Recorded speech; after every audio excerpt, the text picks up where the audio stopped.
Act 2 of Henrik Ibsen's A Doll's House plunges us deeper into Nora Helmer's world, a world now tainted by fear and desperation. Krogstad's menacing shadow looms large, his threat to expose Nora's secret loan casting a pall over the festive atmosphere. Gone is the carefree, playful Nora of Act 1. In her place, we find a woman wrestling with the potential destruction of her carefully constructed reality. Ibsen masterfully uses stage directions to externalize Nora's inner turmoil. She paces restlessly, fiddles with her costume, and her once vibrant energy is replaced by nervous agitation. These physical manifestations of her anxiety allow us, the audience, to truly grasp the depth of her fear and the precariousness of her situation. Nora's conversation with her old friend Anne-Marie provides further insight into her escalating panic. Nora, so accustomed to playing the role of the carefree child wife, finds herself confiding in Anne-Marie, revealing her deep-seated fear of losing her children and the lengths she would go to protect them. This conversation is a turning point. It shatters the illusion of Nora's frivolous nature, revealing a fierce maternal instinct and a willingness to defy societal expectations for the sake of her children. As Act 2 progresses, Krogstad tightens his grip on Nora, exploiting her desperation for his gain.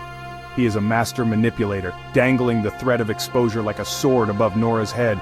Each encounter with Krogstad chips away at Nora's composure, leaving her increasingly isolated and terrified. His parting words, "But I believe I can say that from now on, your husband will be made to see things in a different light," foreshadow the devastating impact his revelation will have on Nora's marriage and her own sense of self.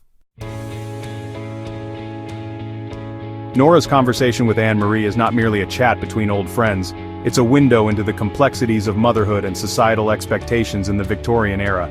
Anne-Marie, having sacrificed her own child to become Nora's nanny, serves as a poignant contrast to Nora's current predicament. We see the stark realities of what women were often forced to choose between family and personal fulfillment. Nora, upon hearing Anne-Marie's story, is struck by the magnitude of her nanny's sacrifice. It forces her to confront the depth of her own love for her children, and the sacrifices she would make to protect them. This conversation is pivotal in understanding Nora's transformation. She begins to question the roles she and those around her have been assigned. The theme of motherhood, often relegated to the background in societal discussions of the play, takes center stage in this exchange. Ibsen challenges the audience to consider the sacrifices women, particularly those in less privileged positions like Anne-Marie, were expected to make.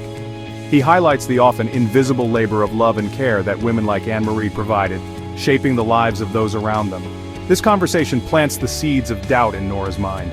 She observes the stark contrast between Anne-Marie's selflessness and Torvald's obliviousness to the sacrifices women make. It is a subtle yet crucial step in Nora's journey towards self-awareness and her eventual break from the confines of her dollhouse existence. Niels Krogstad emerges in Act 2 as a truly formidable antagonist. He is not a mustache-twirling villain, but a desperate man fighting for his own survival and that of his children. However, his methods are ruthless and calculating, preying on Nora's vulnerability with chilling precision. He understands the societal constraints placed upon women like Nora and utilizes them to his advantage. Krogstad's tactics are not limited to direct threats. He employs a subtle form of psychological manipulation, reminding Nora of her lower social standing and the potential shame her secret could bring upon her family. He understands that societal judgment holds more power over Nora than any legal consequence. He paints a vivid picture of her potential downfall, emphasizing the loss of her children's respect and her husband's love. Each encounter with Krogstad leaves Nora more isolated and desperate. He becomes a constant looming presence in her mind, poisoning her thoughts and amplifying her anxieties. Krogstad's impact extends beyond Nora's immediate fear. His presence forces her to confront the true nature of her marriage and the fragility of her carefully constructed world.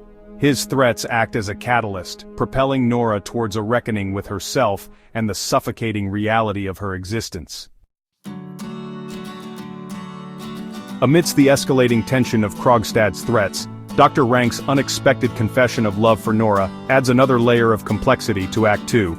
This seemingly out-of-place declaration serves as a stark contrast to Torvald's superficial affections, forcing Nora and the audience to confront the different faces of love and their true meanings. Dr. Rank, aware of his impending death, speaks with a frankness and vulnerability that is entirely absent in Torvald's pronouncements of love. His language is direct, devoid of the patronizing pet names and possessive undertones that characterize Torvald's interactions with Nora. He admires Nora's spirit and intelligence, qualities that Torvald either overlooks or dismisses as childish whims. Nora, initially dismissive of Dr. Rank's confession, undergoes a subtle but significant shift in behavior. She recognizes the genuineness of his feelings and responds with a newfound maturity and compassion. This interaction, though brief, highlights the emotional void in her marriage and underscores the superficiality of Torvald's affections. The contrast between Dr. Rank and Torvald's declarations of love is further emphasized in their reactions to Nora's predicament. While Dr. Rank offers support and understanding, Torvald's primary concern is the potential damage to his own reputation. This stark difference exposes the shallowness of Torvald's love, a love contingent upon appearances and societal expectations rather than genuine emotional connection. It is in this contrast that we see the true tragedy of Nora's situation. Trapped in a gilded cage of societal expectations, yearning for a love that is both genuine and freeing.